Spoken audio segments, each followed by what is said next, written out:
Bienvenue à cette présentation qui fait la lumière sur le sanctuaire hébreu. Première partie, section B. Pour compléter la première partie de notre cours, nous aborderons maintenant la section des services offerts. Cette section vous permettra de comprendre l'utilité de chacune des composantes faisant partie du sanctuaire.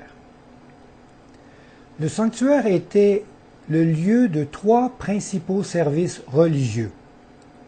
Il y avait le service quotidien, le service d'expiation et le service annuel.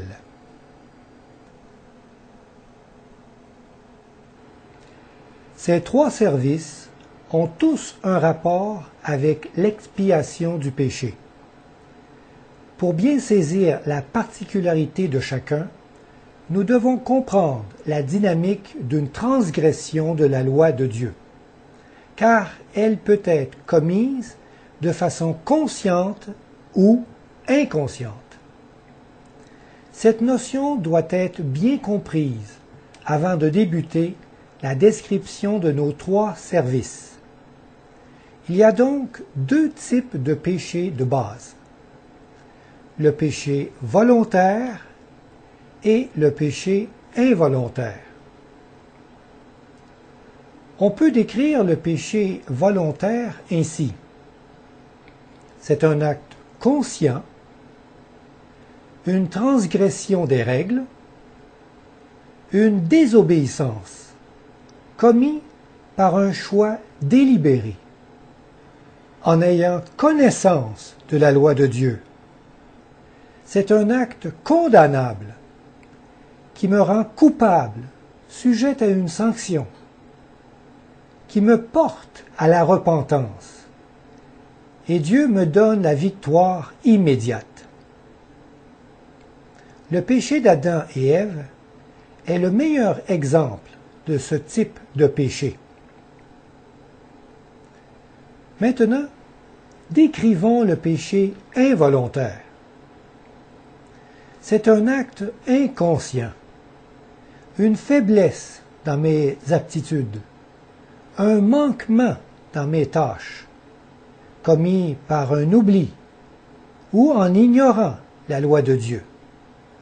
C'est un acte pardonné, innocent et sans sanction, qui me porte à la purification, et Dieu me donne la victoire dans le futur. Ce type de péché est automatiquement pardonné par le sacrifice déjà offert en Jésus-Christ. Par contre, le péché volontaire est sévèrement sanctionné par Dieu.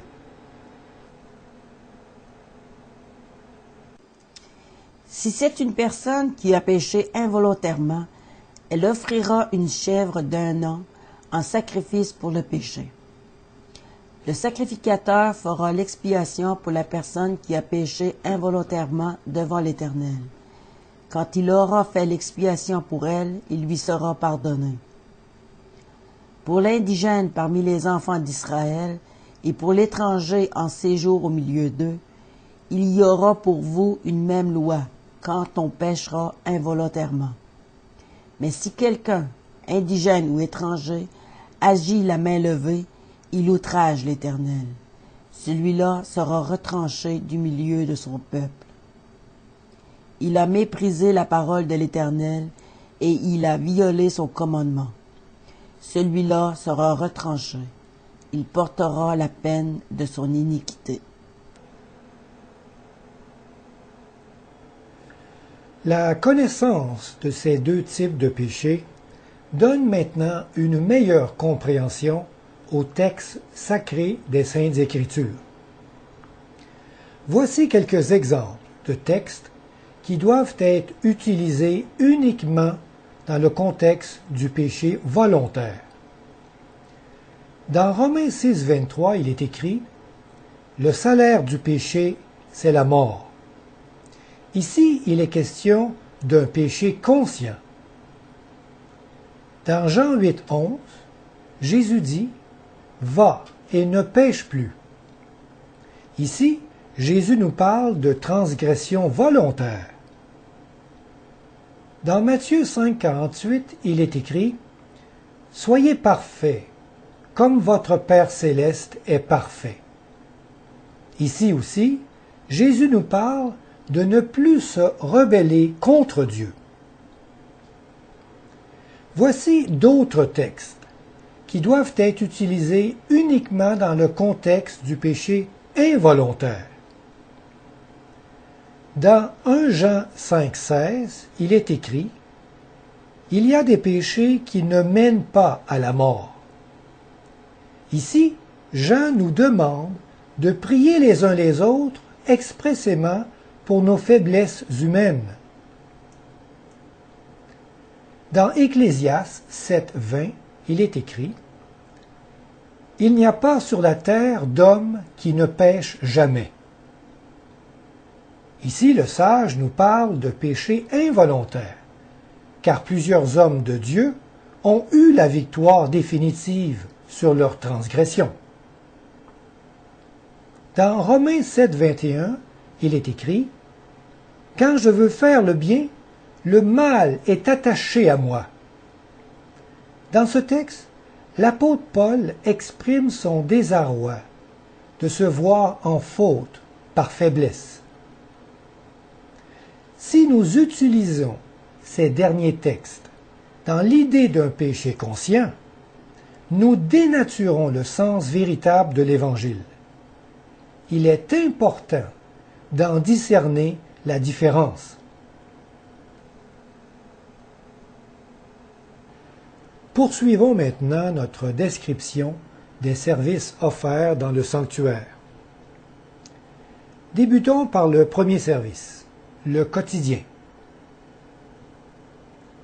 Lors du service quotidien, un agneau était sacrifié matin et soir sur l'autel et son sang était répandu dans le parvis, au pied de l'autel des sacrifices. Ce sacrifice était brûlé tout entier sur un feu allumé par Dieu lui-même et qui ne devait jamais s'éteindre. Ce service prenait place dans le parvis et servait à l'expiation quotidienne des péchés involontaires du peuple. Voici ce que tu offriras sur l'autel. 2 agneaux d'1 an, chaque jour à perpétuité. Tu offriras l'un des agneaux le matin et l'autre agneau entre les 2 soirs. Voilà l'holocauste perpétuel qui sera offert par vos descendants à l'entrée de la tente d'assignation devant l'Éternel. Le sacrificateur prendra avec son doigt du sang de la victime. Il en mettra sur les cornes de l'autel des holocaustes et il répandra tout le sang au pied de l'autel.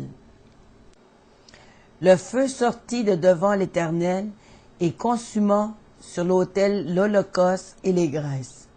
Tout le peuple le vit, et ils poussèrent des cris de joie, et se jetèrent sur leurs faces.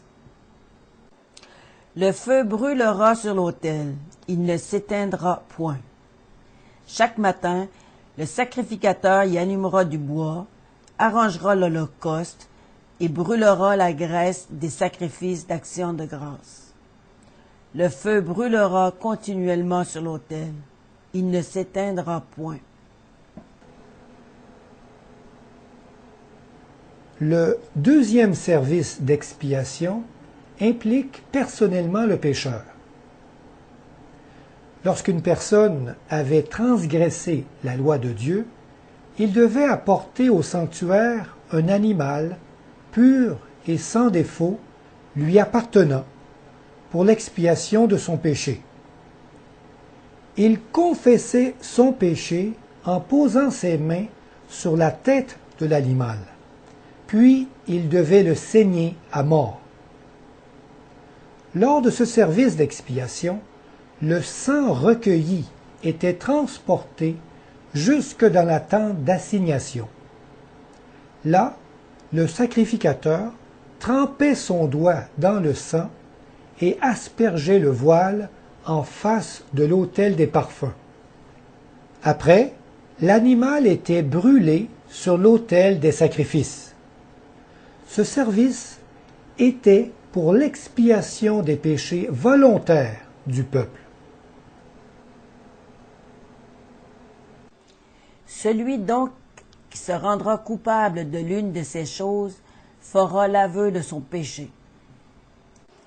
Il amènera le taureau à l'entrée de la tente d'assignation devant l'Éternel, et il posera sa main sur la tête du taureau, qu'il égorgera devant l'Éternel.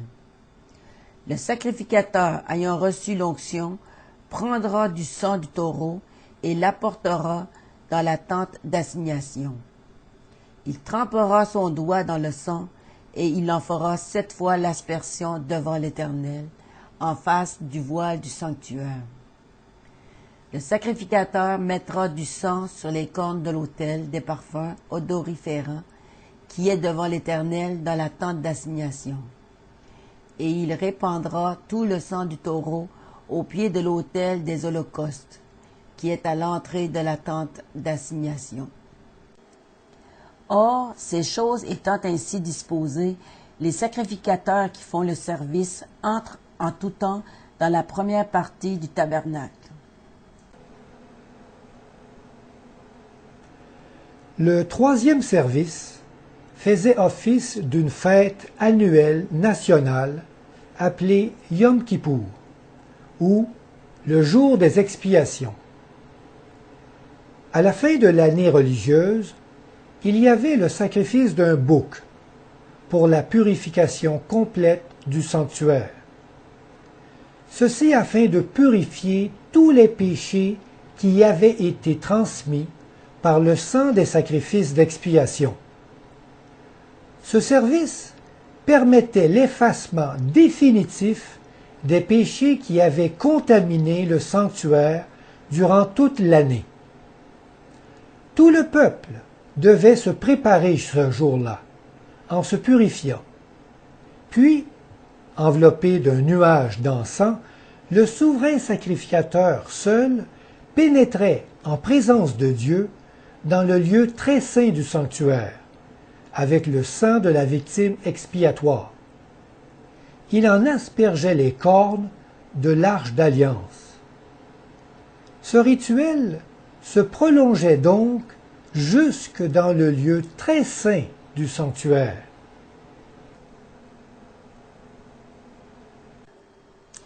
C'est ici pour vous une loi perpétuelle. Au 7e mois, le 10e jour du mois, vous humilierez vos âmes. Vous ne ferez aucun ouvrage, ni l'indigène, ni l'étranger qui séjourne au milieu de vous. Car en ce jour, on fera l'expiation pour vous, afin de vous purifier. Vous serez purifiés de tous vos péchés devant l'Éternel. Ce sera pour vous un sabbat, un jour de repos, et vous humilierez vos âmes. C'est une loi perpétuelle. L'expiation sera faite par le sacrificateur qui a reçu l'onction et qui a été consacré pour succéder à son Père dans le sacerdoce. Il se revêtira des vêtements de lin, des vêtements sacrés. Ces 3 services présentaient tous un sacrifice d'animaux préfigurant la mort expiatoire accomplie en Jésus-Christ. Dès l'instant où l'agneau de Dieu a été immolé à la croix, le sanctuaire terrestre devint caduc. Dieu mit fin au rituel en déchirant lui-même le voile intérieur du temple. Jésus poussa de nouveau un grand cri et rendit l'esprit. Et voici, le voile du temple se déchira en deux, depuis le haut jusqu'en bas. La terre trembla, les rochers se fendirent. Par la Sainte Seine, Jésus institua une nouvelle cérémonie commémorative de sa mort sur la croix. Il désire maintenant que nous portions nos regards sur son prochain retour. C'est que le Seigneur Jésus, dans la nuit où il fut livré, prit du pain, et, après avoir rendu grâce, le rompit. Il dit, « Ceci est mon corps qui est rompu pour vous. Faites ceci en mémoire de moi. » De même, après avoir soupé, il prit la coupe. Il dit, « Cette coupe est la nouvelle alliance en mon sang. Faites ceci en mémoire de moi toutes les fois que vous en boirez. Car toutes les fois que vous mangez ce pain et que vous buvez cette coupe, vous annoncez la mort du Seigneur jusqu'à ce qu'il vienne. » Après sa résurrection et son ascension au ciel, Jésus devint notre souverain sacrificateur, portant en son sang les péchés de l'humanité. Par son intermédiaire, nous avons maintenant accès au sanctuaire céleste.